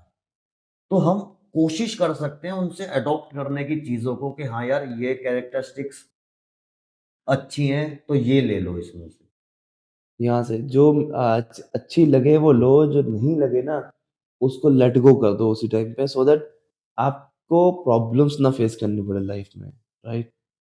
जितना ज़्यादा स्ट्रेस आप अपने सर पे लेके घूमोगे, देखो मैं ये कहता हूँ कि कोई भी इंसान ऐसा नहीं होगा जो कहे भाई मेरी लाइफ़ परफेक्ट है। हुँ, उसकी लाइफ़ में कुछ ना कुछ टेंशन होंगी। अब उसके अंदर आप उस टेंशन के साथ क्या कर सकते हो? इसके ऊपर भी एक मैं आपको एग्ज़ाम्पल देता हूँ कि राम गोपाल जी हैं, मतलब उनकी वीडियोज़ आती हैं, मैंने उनकी एक वीडियो देखी थी, तो उसमें ये था कि if you are in tension, can you do anything about it? No, can no, then why worry? या if correct. Yes, then why worry? हुँ, अगर आप कुछ कर ही नहीं सकते तो परेशान होके भी क्या करोगे? और अगर कर सकते हो तो उसे कर दो, ठीक कर दो, हुँ, तो आप परेशान ही नहीं होगे। हुँ, राइटली सेड। तो ये बहुत सिंपल सी चीज़ें हैं कि अगर आप किसी भी चीज़ में उलझे हुए हो, अगर आप उसे सुलझा सकते हो, हाँ, तो सुलझा दो। नहीं सुलझा सकते, तो फिर परेशान ही मत हो। बट हर कोई कोशिश करता है कि मैं सुलझा दूँगा, बट वो सुलझती नहीं है बट वो। फिर वो कोशिश तो करते हैं हर कोई, बट आई गेस सुलझान जो चीज़ नहीं सुलझ सकती, उसी को सुलझाने के चक्कर में शायद स्ट्रेस होता है फिर लोगों को। एक वीडियो में था कि एक प्रेग्नेंट सिंगल लेडी थी, वो प्रेग्नेंट हो गई बिफोर मैरिज। हुँ, हुँ। अब वो एक संत के पास गई, बहुत स्कॉलर थे वो, अच्छे मतलब पढ़े लिखे, इंटेलिजेंट। तो उन्होंने उनसे पूछा कि मैं इस बच्चे का क्या करूँ? तो आपको क्या लगता है कि उन्होंने क्या कहा होगा? वो या तो आप कोई नया अपना कोई इसका फ़ादर ढूँढो या फिर इसको आप पालो। उन्होंने बोला आई डोंट नो। ओके। क्यों? क्योंकि आपकी लाइफ़ आप मुझसे ज़्यादा बेटर जानते हो। हुँ, मैं कोई भी नहीं हूँ, मैं क्या बताऊँ भई, आपकी फैमिली उसे एक्सेप्ट कर सकती है, नहीं कर सकती है। अगर बच्चा पैदा हो गया तो आप उसे रेज़ कर सकते हो, नहीं कर सकते हो। तो ज़रूरी नहीं है हर चीज़ का जवाब सामने वाला देगा आपको। तो उन्होंने सिंपली बोला आई डोंट नो। आप मेरे से इस चीज़ का सॉल्यूशन ले ही नहीं सकते, क्योंकि आपकी प्रॉब्लम है। आप हुँ, मुझसे ज़्यादा बेटर जानते हो कि इसका सॉल्यूशन क्या हो सकता है। हुँ, तो जो भी टेंशन्स आपके पास है ना, उसका सॉल्यूशन आप ही को पता है। आप डिस्कस कर सकते हो अपने फ्रेंड्स में, फैमिली में, हो सकता है उनसे कुछ अच्छा आइडिया आपको मिल जाए। हुँ। बट उसका कोर सॉल्यूशन जो होगा ना, आप सुनोगे सबकी, पर करोगे वही जो आपको अच्छा लगे। और आपको हर एक प्रॉब्लम का सॉल्यूशन आपके पास ही है। आपके पास ही है। अब उसको एग्ज़ीक्यूट कैसे करना है या वो सॉल्यूशन आपको मिलेगा कब, वो डिपेंड वो करता है टाइम डिपेंड पे। करता है। कि आप एक बॉक्स, एक अलमीरा में फाइल ढूँढ रहे हो। अब हुँ, वो फाइल ऐसा हो सकता है कि जो आप पहले निकाल रहे हो वही हो, और वो ऐसा हो सकता है कि जो आप लास्ट पिक करोगे वो हो। वो you never know you this never know. वो कब आएगा। हाँ। एक मतलब ऐसा हमने बात करी सेल्फ के हुँ, ऊपर कि पहला हमने जो पूरी लाइन थी कि हमारी जो लाइफ़ है वो 4 पिलर्स पे हुँ, है। पहला है हमारा कि फ्रेंड्स, फैमिली, फिर आता है सेल्फ। हुँ।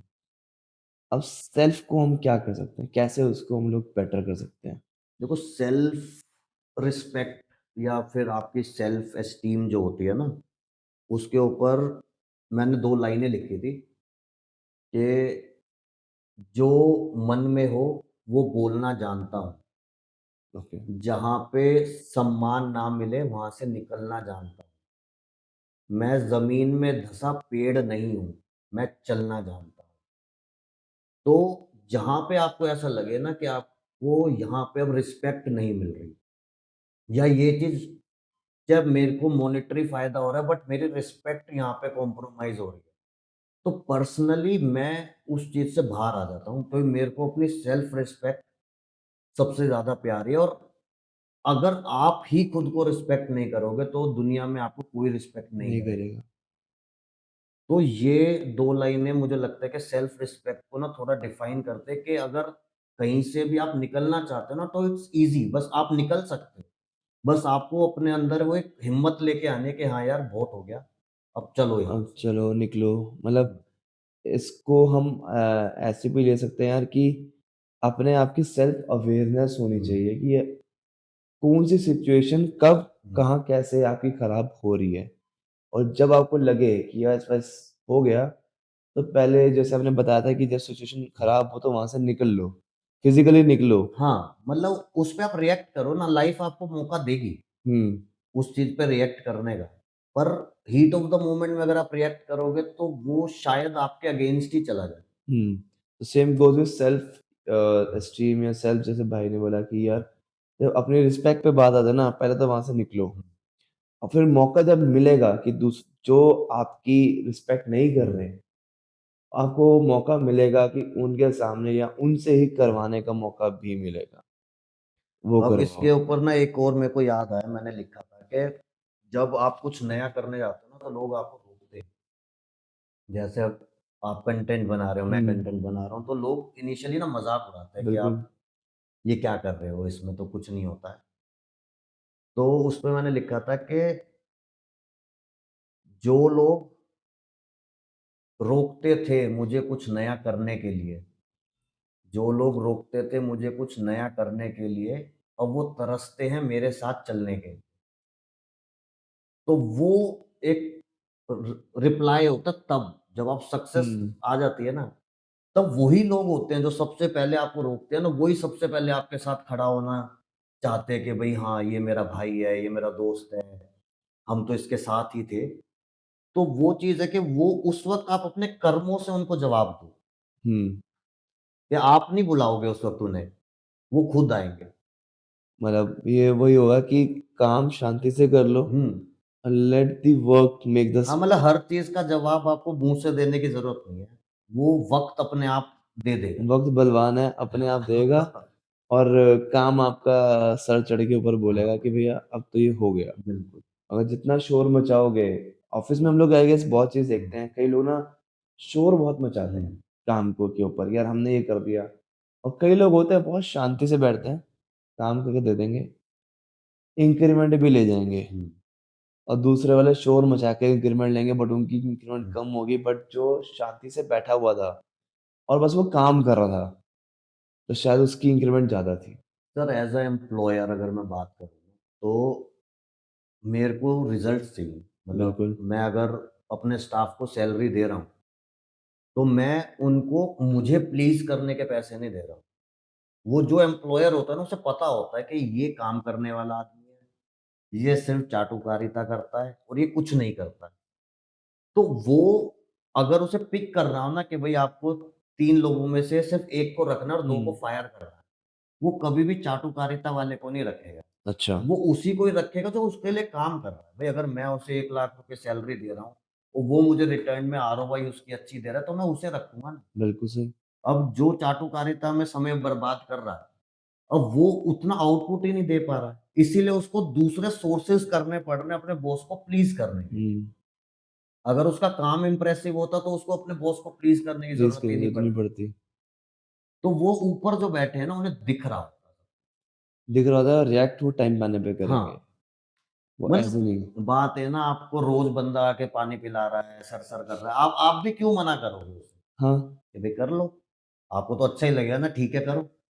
पर जब उनको पे बैक करने का टाइम आएगा, तो मैं पर्सनली उन लोगों को पिक करूँगा जो मेरे काम आ रहे हैं, और काम वो भी जो एक्चुअल काम वाले हैं। जो हाँ, ऑर्गनाइज़ेशन को आगे लेके जाएँ। ऑर्गनाइज़ेशन में क्या हाँ। अदरवाइज़ चाटुकारिता वाले को आप कभी देख मैंने एक चीज़ और देखी है मतलब अपने अभी तक हुँ, प्रोफ़ेशन में मैं तो चलो छोटा हूँ। अपने प्रोफ़ेशनल करियर में जो लोग चाटुकारिता ना एक लिमिट तक ही हुँ, पहुँचते हैं एंड जो लोग अपनी बड़ी पोज़ीशंस बैठे हुए हैं, उन्होंने कुछ ना कुछ अचीव किया हुआ है।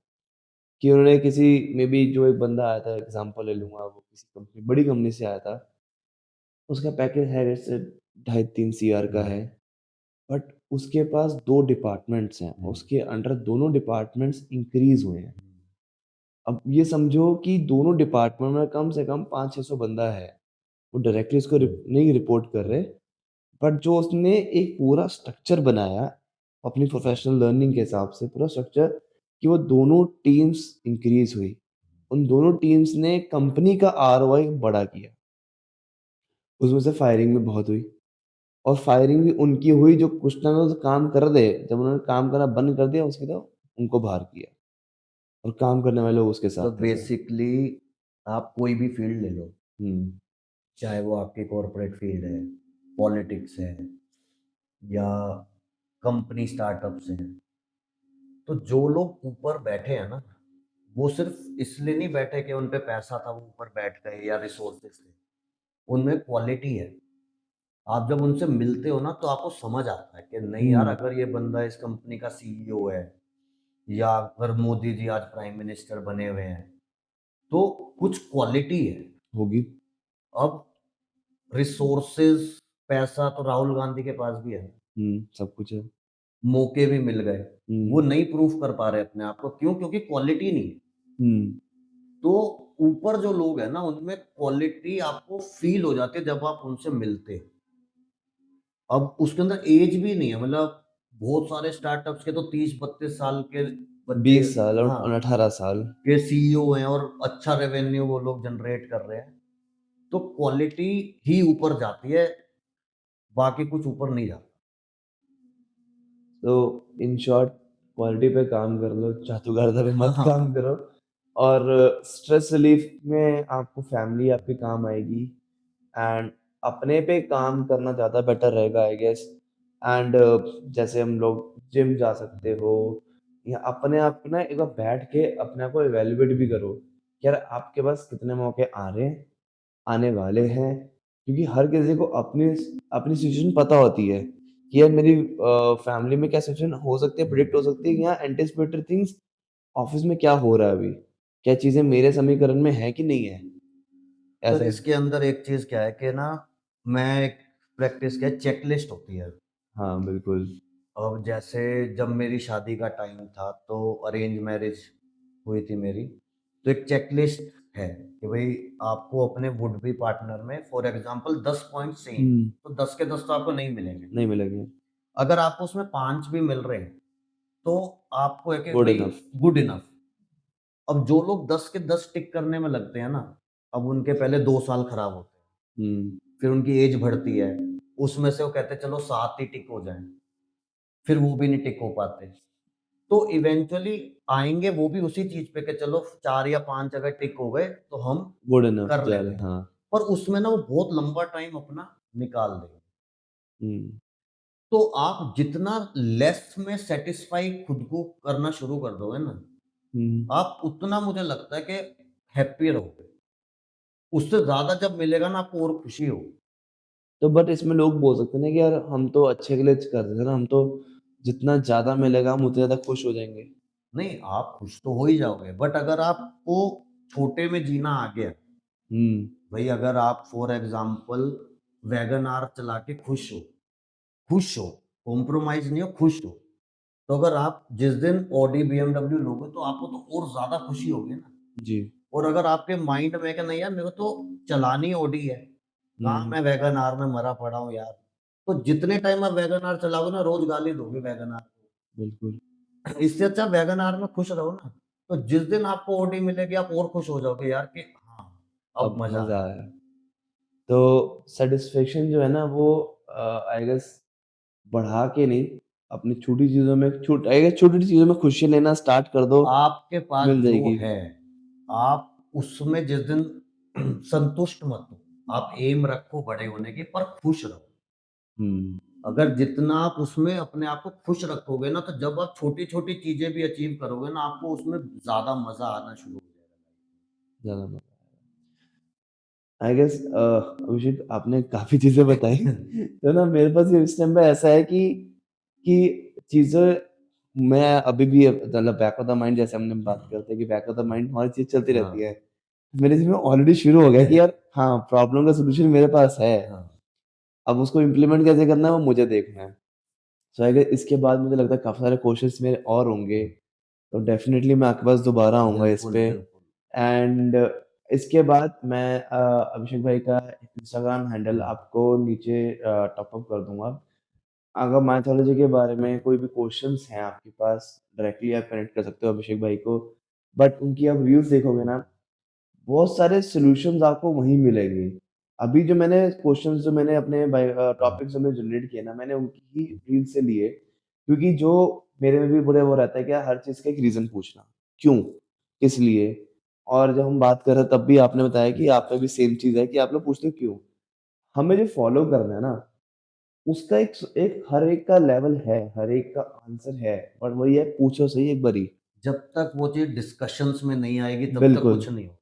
And we are all up for discussions. आप कमेंट करो, भाई के पास भी जा सकते हो, और आप एक बार भाई को फॉलो करके देखना, आपको रील्स में ना एक पॉजिटिव वाइब मिलेगी, प्लस आपके जो कई क्वेश्चंस होते हैं जो आप पूछते नहीं हो, आई गेस हम बहुत सारे मैंने रील्स देखी जिसमें हम पूछोगे भी नहीं, पेरेंट्स से भी नहीं पूछोगे। हमें लगता है पेरेंट्स को पूछो ना वो ईगो पे ले जाएंगे, यार तुम हम तो कर तुम क्यों नहीं, तुम कैसे क्वेश्चन पूछ सकते हो? सर पहले क्या था ना, जब हम बच्चे थे हाँ। तो हम पे रिसोर्सेज़ नहीं थे। हाँ। आज की डेट में तो गूगल है ना। बहुत कुछ है। हमें भी कुछ क्यूरियोसिटी होती है, क्यों आप थर्ड पर्सन पे डिपेंडेंट हो? फ़ोन तो आप चला ही रहे हो। हम्म। रील्स 2 मिनट बाद देख लेना। हम्म। आप हैंड टू हैंड गूगल पे जाओ, आप उस पे टाइप करोगे तो मेरे ख्याल से 99 के 100% आपको रिज़ल्ट मिल ही मिलेगा जाएगा। मिलेगा, करेक्ट। पर वो क्यूरियोसिटी होनी जगानी चाहिए पड़ेगी ना। तो। हाँ। उसके लिए इसको रीड करने के लिए, इसको सुनने के लिए पेशेंस होनी चाहिए, उसको समझने के लिए आपको थोड़ा-सा टाइम डिवोट करना पड़ेगा। बट इसमें एक चीज़ क्वेश्चन मेरे को आया, शिव भाई क्या प्लान है बुक का? सी बुक का अभी तो कोई प्लान नहीं है, बट येस, लाइफ एक जर्नी है। हुँ। अभी हमने रिसेंटली इन चीज़ों पे काम करना शुरू किया है। लोगों के बीच में जाना शुरू किया है, व्यूअरशिप मिलनी शुरू हुई है, थॉट्स अपने आप every day is a learning होती है, हुँ, कि जब भी मैं जैसे आपके साथ भी बैठा हूँ, तो कुछ चीज़ें ऐसी हैं जो मैं आज आपसे सीख के जाऊँगा। तो जब ये प्रोसेस मुझे ऐसा लगेगा कि हाँ यार, अब बहुत चीज़ें सीख ली हैं और इसको आगे हम एक कहीं लिख दें कि किसी और के काम आए, how to lead a life या कुछ भी ऐसा, तो होपफुली एक दिन आए कि हम उस बुक के माध्यम से भी जाएँ। बट फिलहाल अभी तो कोई प्लान नहीं कोई है। भी plan but never say no to anything. Correct. तो life is the most unpredictable thing, कभी भी कुछ भी हो सकता है, तो मैंने अभी तक 2 लोगों से पूछा था सेम हुँ, क्वेश्चन बुक के ऊपर क्योंकि वो कॉर्पोरेट्स में हुँ। थे। तो उन्होंने सा टिपिकली जो आंसर ना था, नहीं, नहीं, नहीं, हमारा तो कोई प्लान नहीं, बट जब बनेगा तो जब बनती है तो कहता है, अरे वो तो बन गया। बट मैंने आगे पहली बार ये वाला सुना कि नहीं यार, मैं नो तो नहीं बोल रहा बट हाँ। अभी कोई प्लान नहीं है और अगर मौका मिला तो definitely I will do. Sir आपको पता ही नहीं होता ना, आज से 6 महीने पहले मुझे नहीं पता था मैं पॉडकास्ट करूँगा। बट ये चीज़ ना मैं सबके लिए बोलूँगा कि जब आपके मन में अगर कुछ आया है ना करने का और आपको उसके बारे में कुछ नहीं पता बट आपको करना है, तो आप उसे करना शुरू कर दो। हुँ, हुँ। धीरे-धीरे ना अपने आप आपको चीज़ें पता लगनी शुरू हो जाती हैं, आपको रिसोर्सेज़ मिलने शुरू हो जाते हैं। तो वो चीज़ें ना कहीं न कहीं अगर आप अच्छी इंटेंशन से कर रहे हो ना, तो देखो मैं कहूँ मैं ब्लेस्ड फ़ील करता हूँ इस चीज़ को, या ये सबके साथ होती होगी। तो रिसोर्सेज़ अपने आप बनने लगते हैं। हुँ, हुँ। मतलब बीइंग अ बिज़नेसमैन, मैंने अपना एक वेंचर शुरू किया था। उसमें मेरे पास एक ही क्लाइंट था उस वक़्त, जिसके बेसिस पे मैंने शुरू कर दिया। करते-करते उसी सीज़न में मेरे पे 12 से 13 चीज़ें क्लाइंट्स बन गए थे, जिसका मुझे कुछ भी नहीं पता था। हुँ, हुँ। तो कोई भी प्रोसेस है उसे आप जब करने लगते हो ना, तो अपने आप ही उससे कनेक्टेड चीज़ें, कनेक्टेड लोग आपको मिल जाते हैं।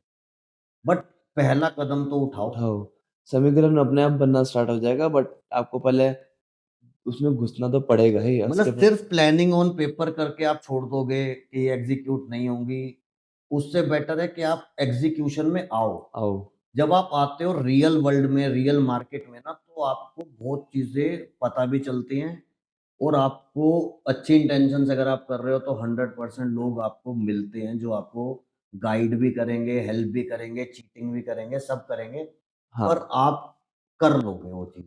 लर्निंग दे के जाएँगे और इसका एग्ज़ाम्पल बताता हूँ, आई गेस मैं आपको बता ही रहा था। ये पॉडकास्ट चैनल मैंने नवंबर 2020 में बनाया था। तो नवंबर 2024 में 24 नवंबर को मैंने पहली वीडियो अपनी अपलोड करी।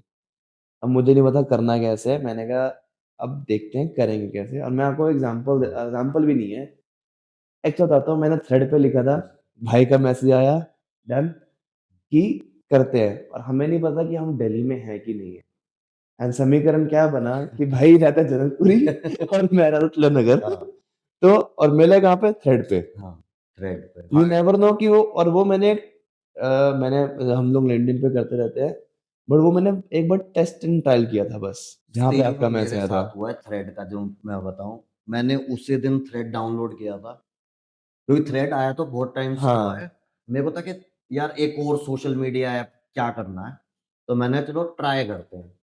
तो मैंने थ्रेड डाउनलोड किया और उसके ऊपर मैंने पहला ही जो, अगर मेरे पीछे भी जाके देखोगे ना, तो मेरा पहला स्टेटस ही वही है कि लुकिंग फॉर अ पॉडकास्टर और ऐसे करके। तो अभी तक मेरे जितने पॉडकास्ट हुए हैं ना, वो सब उस फर्स्ट थ्रेड से हुए। क्या बात!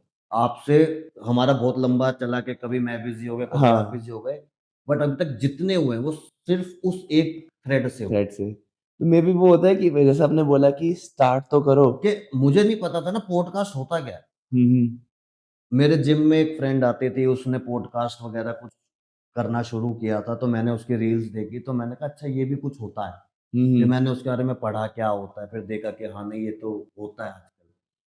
और फिर सिर्फ़ एक चीज़, आप रिक्वायरमेंट डाली, उससे कनेक्शन आपके साथ हुआ। मैं मुंबई गया एक पॉडकास्ट अच्छा। के लिए, फिर गुड़गाँव गया। तो बात है कि ऐसा लगता है, इन्हीं चीज़ों से ऐसा लगता है कि नहीं यार, जब आप एक अच्छी इंटेंशन से करते हो ना, तो आपको रिसोर्सेज़ मिलने शुरू रिसोर्सेज हो जाते हैं। समीकरण आपके अपने आप बनना स्टार्ट हो जाते हैं।